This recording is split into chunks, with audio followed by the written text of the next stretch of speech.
The Virginia Cable Telecommunications Association and your local cable provider presents Cable Reports.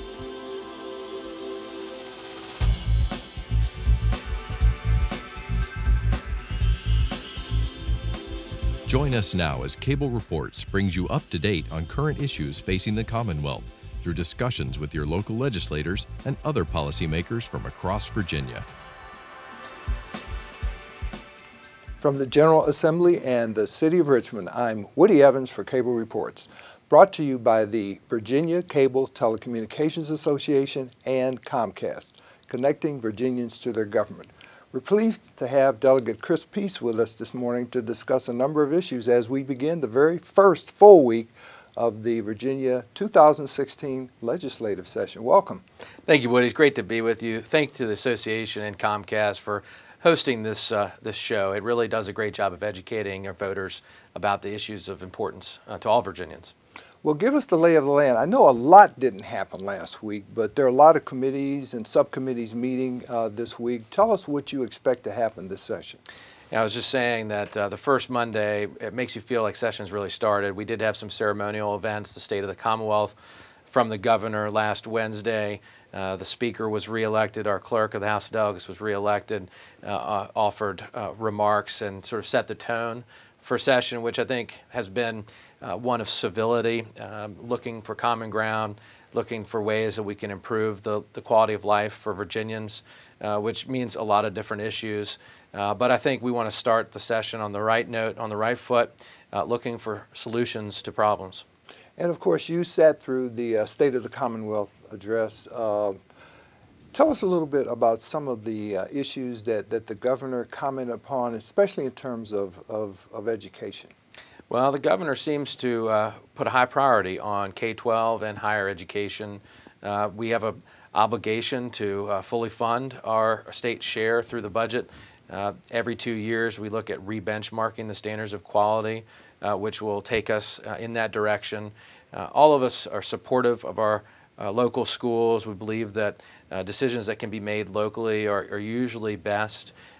With that said, we do have a proposal in for a charter school constitutional amendment on its second year, where if it passes this year will be placed on the ballot for voters to choose whether Virginia should be more open to charter school options in the Commonwealth. You know, we only have 9. And that means we are about 6 times fewer than Maryland, and many of our sister states have far more options in education. But with that said, we can't ignore our core first obligation, that's to our existing school systems and their teachers. You know, over the last several years, we've given pay raises through the state budget to teachers. We want to recognize their service to our children and our future, and those have been largely well received, although in the first year of offering, several localities did not choose to match our state share for the teacher pay raise. So we're looking at state employee pool as well. Generally, I know the governor would like to give a pay raise to our state employees. We have a bond package that's coming, and issues in the budget that relate to construction projects, not just in transportation, but at our colleges and universities to try to keep them on the innovative side of the ledger. We want to make sure we're highly competitive with other great universities and colleges across the nation. Give us a little bit more detail about the importance of that constitutional initiative concerning charter schools, because as I recall, a few years ago, there was a legislative authorization that allowed for school districts to offer more alternatives by way of charter schools, but that was challenged, as I recall, in the courts and was struck down.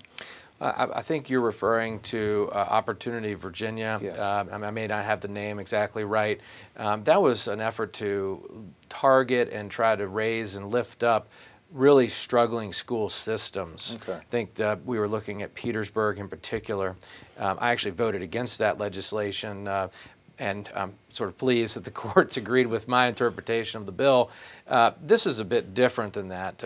Starting with the McDonnell administration, we've been looking at ways to reform education. We want more dollars in the classroom. 65% has been thrown out there as an ideal target. I've had bills for opportunities for gender-only classroom environments for the younger ages. Girls and boys do learn different. Gender does matter.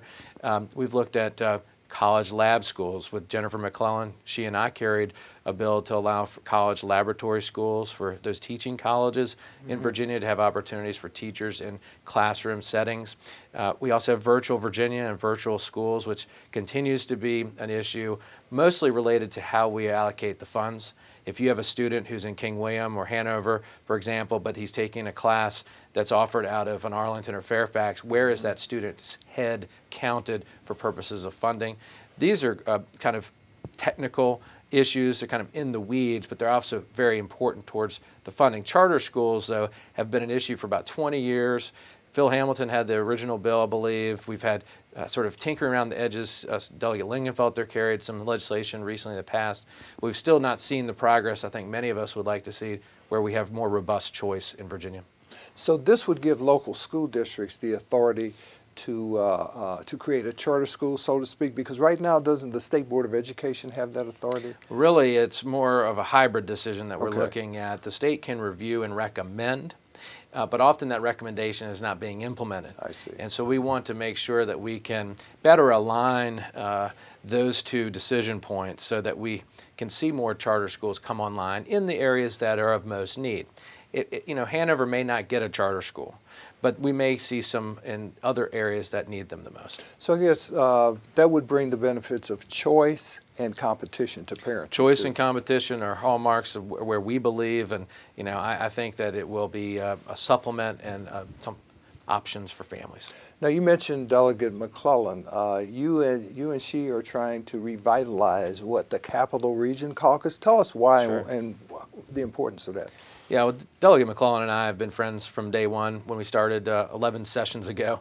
And on paper, people would say, well, y'all are very different. I mean, whether it's gender, race, the type of district we represent, political party, but regardless, when we get together, we try to find common ground and areas that we can agree on. And one of the things is we love the Richmond region, and I represent New Kent and Hanover, which are part of the planning district.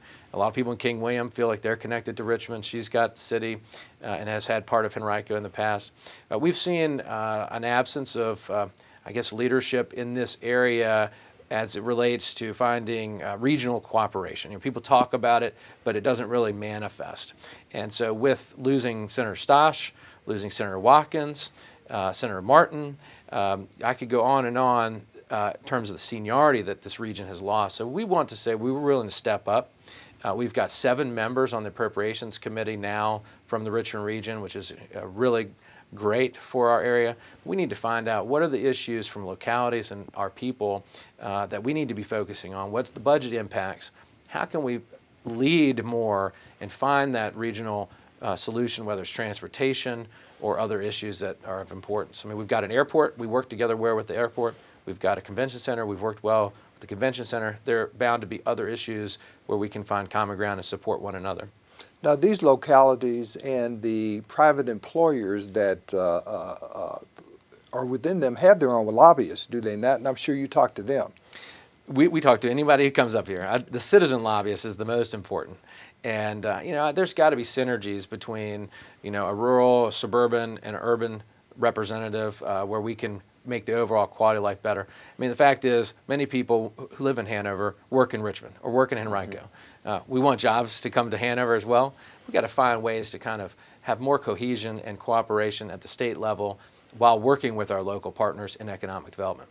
So this will provide a time and a place for you and your other colleagues to sit down, get to know each other better, and also work on common issues. A lot of new people here this year, and so we want to get to know each other better, what our priorities are, and listen to what the priorities are of our localities and others. Now, healthcare has been a big issue around here for a number of years, as you know, and you're involved in an initiative with a lot of other members to deal with the Certificate of Public Need. First of all, why don't you tell us what that is and why it needs change? Right. Well, I don't want your viewers to change the channel. I don't want to get too far in the weeds, but basically we have a state review process of applications by health systems, primarily hospitals, when they want to go for a particular project, say adding a CAT scan, MRI service to their facility or even to a new facility that they hope to construct. The state health department has to review that application. It's timely, it's cumbersome. They make a recommendation that the commissioner can overrule or rubber stamp. That's a lengthy process. It delays the creation of greater access to care or quality measures that could be beneficial in a suburban or rural area. And basically, it's the government saying they know best. We had an example in New Kent recently where HCA, a for-profit hospital, wanted to build a standalone ER much like we have in Hanover on Route 301. This is a county that doesn't even have a patient first, but it's a county on the grow. We have families, young families moving there that would have to go to MCV or Memorial Regional or that 301 standalone HCA facility for emergency services. I think they should have one in their backyard. The preliminary review from the health department said no. They said, well, if you live in New Kent or Eastern Hanover, Eastern Reich, you should go to Powhatan, you should go to Chesterfield. Well, that's unreasonable. That's the government saying they know best. HCA is for profit. If they want to buy an MRI and waste their money when no one comes to use that service, I think that's on them. Thankfully, after we led a grassroots effort with hundreds of people calling the health department, we did have those services approved, and HCA is now looking to marshal resources to construct a standalone ER in New Kent, which we're very excited about. So we want to, with this legislation, streamline that process, make it less cumbersome, make it more accessible for people who want to have additional services, ambulatory care services, open heart. If a hospital wants to build a 10,000 space new parking deck, they should be able to do that, put out the capital without having the state bless it. So these are just common sense things to make government work better, but ultimately have a state-based solution to increase access to care and to make things more affordable. You know, if Obama was doing this, many of us would say it's rationing care. You know, we don't believe in that. We want more free market. So is this a way of doing away with some significant barrier to entry, for example? Because we all know at a certain level the healthcare industry is becoming more and more competitive. Well, you know, it's not a free market right now, and it's gotten worse over the years with the intervention of Federal Affordable Care Act. You know, there's a side that says you need to address the payer, you know, the insurance reform that needs to happen. Certainly that is also something we can address. But this is a barrier to entry. We believe that an HCA or a Bon Secours who wants to move their MRI from Reynolds Crossing to Short Pump shouldn't have to seek the blessing of a state bureaucrat to do that. So what was the rationale for the law years ago when it was when it first came into being? Well, I think one of the rationale was that they didn't want a radiologist to set up shop at a convenience store. You know, that this was the Wild West, this was a new frontier, and that you'd have these dock-in-a-boxes opening everywhere, and we wouldn't be able to assure the public quality. I think we've crossed that bridge now. What we also saw, one of the rationales, the hospitals trying to protect somewhat of a monopoly, keeping that pay source in the hospital setting. Radiology, MRI, all those things generate revenue for the hospital. If the hospital keeps it in the hospital, they get to capture that revenue. So we're looking at how if we do this untanglement, this reform, this effort, how is that going to affect the hospitals and their compensation? And so we're looking at a number of issues that then would be related to how do we get to more free market enterprise. So you're going to provide more choice ultimately for consumers of health care and increase competition, you hope. That's the goal. That's the goal. Talk to us a little bit about Eli's law. Yeah. I know that's something very important to you. Yeah, I appreciate that. I had a young mother come to me. I've done a lot of work in domestic violence awareness and sexual assault awareness, obviously big issues recently. Carried the budget amendment a couple years ago, single largest infusion of new monies for rape kits, for domestic violence awareness, people who accompany people to court to help them through those processes. After all of that work, I had a young mother come to me from Hanover who told me a very tragic story of her child who was in a crib very late one evening, and a household guest found himself in the child's room and essentially just beat the child up, major head trauma, just really tragic, terrible situation. Was charged and convicted under malicious wounding statute, serving 20-year sentence, may get out after 11 years. And because of that, this mother came to me and said, this person should have no business having any job that relates to children. Should be, if lives in a neighborhood, families who have young children, they should be aware of what has happened. So we started looking at the code, and the sex offender registry is not just the sex offender, it's the sex offender and crimes against minors registry. That's the part that's not often heard. This was a crime against a minor. So my bill basically says, Eli's Law says, if you are convicted of an offense under malicious wounding statute against a minor under 13, because we, in other areas of code, deem that to be an age for consent to sexual things. So under 13, that person will be required upon release to register on the sex offender crimes against minors registry, so that a daycare would be aware of that situation if he applied for a job. Now, you mentioned earlier how the most important person you meet with usually are the citizens who come in and talk to you. That's right. How big a role do citizens play in initiating ideas that turn into legislation? All the time. I wish people knew that more. People who come here will see how intimate this place is and how they can have a direct hand and influence legislation. The power of the person, their voice is incredible. We had some wonderful young children who have been in foster care and have aged out, who spoke to us on Friday. I've carried a bill to extend foster care to 21, so we have independent living services that get them on a better footing because they've had such a traumatic youth through no fault of their own. So all the time we hear from people about either legislation that's already in the file or things that we need to draft and put in for consideration, even if it's just to have the conversation. Yeah, I'm glad you mentioned that, because I recall hearing that you and another freshman member of the House of Delegates met with some youngsters who had aged out of the foster care system. Talk to us about that problem, what it means, and what the challenges there are. Sure. Well, under the former administration, we increased subsidies for adoption services, as well as looked at extension of independent living to 21. Under the Affordable Care Act, they can stay on Medicaid as well till 26, as long as they're in pursuing an education. So there are all these triggers and safeguards that will actually inure and benefit the child get an education, but you got to have that housing to help them get that start.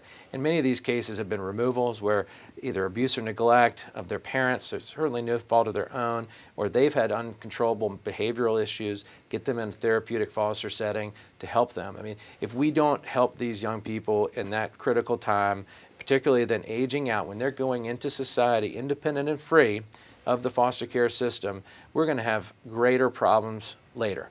They're going to end up being parents, and those cycles are going to continue.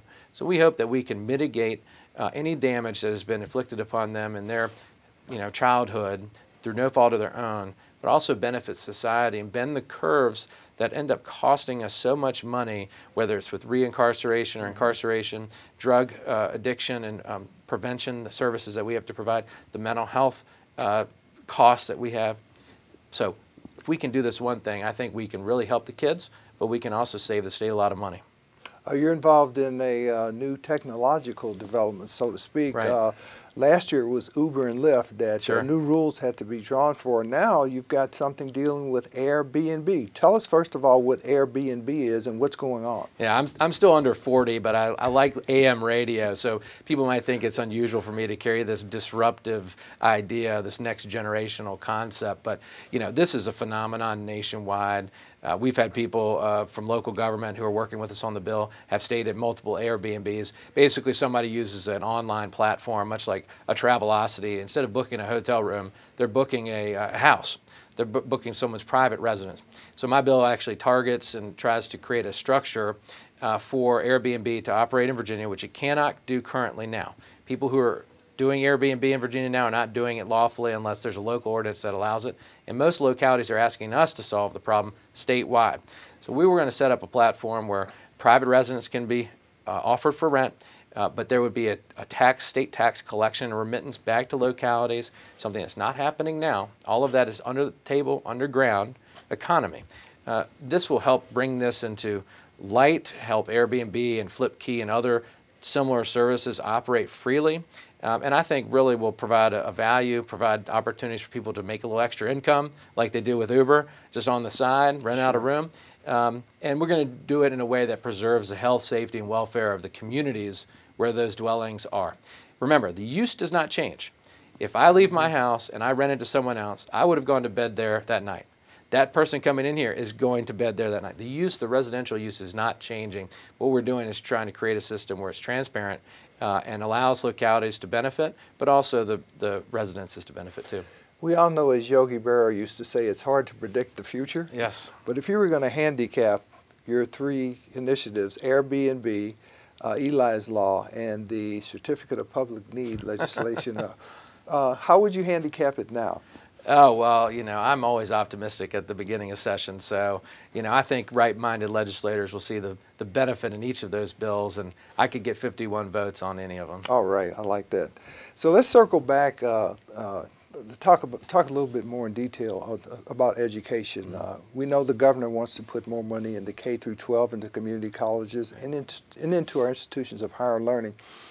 Let's talk about the importance, especially in terms of workforce development in those community colleges. We've got J. Sergeant Reynolds here.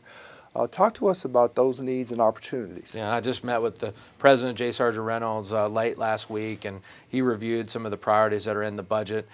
Workforce development is a place where we can have common ground, common cause between the legislature and the executive, and I think we will. A lot of that will be in the budget.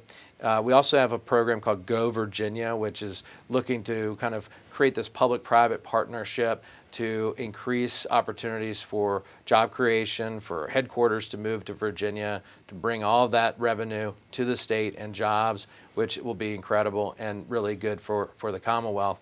I'm very proud that in the budget is the culmination of an effort that I led a couple years ago in career and technical education. There's a direct relationship between that and workforce. We want ready to learn, ready to work coming out. We're going to now fund the first career and technical education governor school program. It'll be in Hanover. It'll be a summer program. We had tremendous support from Hanover, from Jamel Wilson to Rick Richardson to the new Dr. Gill, our new superintendent. Support from the supervisors was instrumental in that work group. Put together a plan. The state board endorsed it, and now we have the funding that will implement the program for children who, often are the set aside. You go work shop because you can't do other things. We want to remove that stigma and say they're just as worthy of an excellent program, a governor's school level type program as anybody else. So very excited about that. Dr. Bosher, before he died, was a huge champion of it. I've told people I hope we name it after him. It would be an honor for his legacy. And of course, you've been very supportive of our veterans. We've got a lot of veterans returning from our theaters of war. They need to take advantage of those programs at our junior colleges and our institutions of higher learning. Talk to us about the importance of our veterans. Yeah, well, I don't think you can say enough about our veterans. Humbles me just to think about the service and sacrifice that they've made. One of the things we can assure, something that the VA is not doing a good job of federally, is to make sure they're well cared for. We want them to get a job, number one. We want to be the most veteran-friendly state on the East Coast. And one of the ways we can do that is to have these 2 bills. Delegate Kirk Cox is a real champion on this issue. Veterans Care Centers, we're going to be opening access for veterans for health care needs. It's just going to be fantastic, and I think all the veterans are going to love it. And veteran homelessness has taken a real turn in the positive direction here in the state of Virginia. Yeah, I think the governor can be commended greatly, and as well as the legislative support from delegates like Kirk Cox in our region who have helped Virginia end veteran homelessness. And there's no excuse for our veterans to come home and not be supported, whether it's a job, whether it's housing, through supportive housing if necessary, or health care. And those are critical priorities. Have complaints from constituents eased up as a result of reforms to our standards of learning, the number of tests, the bureaucracy surrounding them? Well, we took legislative steps a couple years ago to streamline and reduce the number of tests. Rapid retesting is still an issue for lower grade levels, and our Commission on Youth has looked at that issue greatly. I think Delegate Farrell in our region has been a leader in that effort. Delegate Greason from Loudon has done a great job. Meeting with superintendents, school board members, I think SOLs will continue to be an issue we talk about, but I think we're heading in the right direction. What about the continued emphasis both at the community college level and our institutions of higher learning on science, technology, engineering, math? Don't want to leave out health. Don't want to leave out the arts either. That's right. Well, STEM, STEAM, whatever you want to call it, is certainly here to stay. I'm kind of old school. I mentioned I like AM radio. I like a liberal arts education. I'm very blessed to have been able to go to a fine liberal arts college that emphasized rhetoric, the 3 R's, those basic, the classics, the fundamentals. I think we have to find the balance, giving people a strong foundation in the classics, in those fundamental English, composition and grammar, just basic math, Western civilization, these things that are so important, civics. Give them that firm foundation, but then also allow them to track in a science, technology, engineering, math into a degree field that will be very profitable for them. Because if they lose that job, having that broad-based, solid foundation in liberal arts, they can go do anything that they want to do. And so I think when we talk STEM, we cannot forget liberal arts and those strong foundations that are so important. And financial assistance is very important. Do you think many people are aware of the 2+2 program? I'm not sure. There's so many programs out there, and I don't know if every legislator's aware of 2+2, but, whether you're talking about the TAG grant for higher ed or the transfer program, which you're referencing out of community college, there are a lot of opportunities for young people to get a good education in Virginia and not go bankrupt, not get in incredible debt. So when they come out of college, they got to live with their parents again. They got debt that keeps them from achieving, buying a house, buying a car, getting married, whatever they want to do. That debt that they incur can be stifling to their future progress. We do not want that. I want to spend our remaining couple of minutes talking about your committee assignments. But first of all, congratulations again on being Vice Chair of General Laws. Thanks. I also want to congratulate you on your chairmanship of the Transportation Subcommittee on Appropriations. I know you're going to have a very important meeting this afternoon. Talk to us about why that subcommittee is important in relation to the full committee. Yeah. Well, over the last several years, we've made great strides in transforming how VDOT runs, how we assign priorities to projects. Tomorrow, on Tuesday, we're going to have an important release from the Secretary of Transportation that follows House Bill 2, which we passed a couple years ago, that will put a ranking and a score on every single project in Virginia. People often ask, where does my money go? How do you make that decision? Not only is it transparent, but it helps us identify the projects we need to do now rather than later. That's very important. We've reformed the Port of Virginia and infrastructure there under Delegate Chris Jones' leadership as chairman of our Appropriations Committee.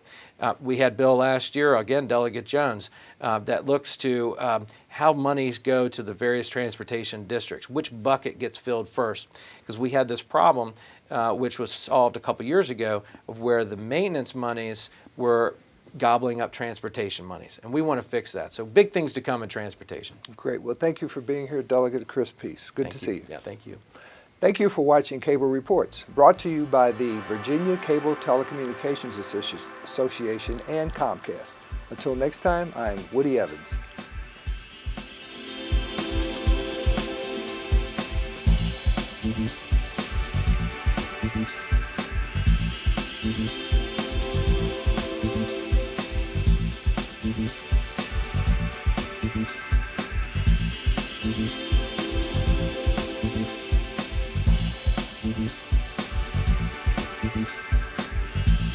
Mm-hmm.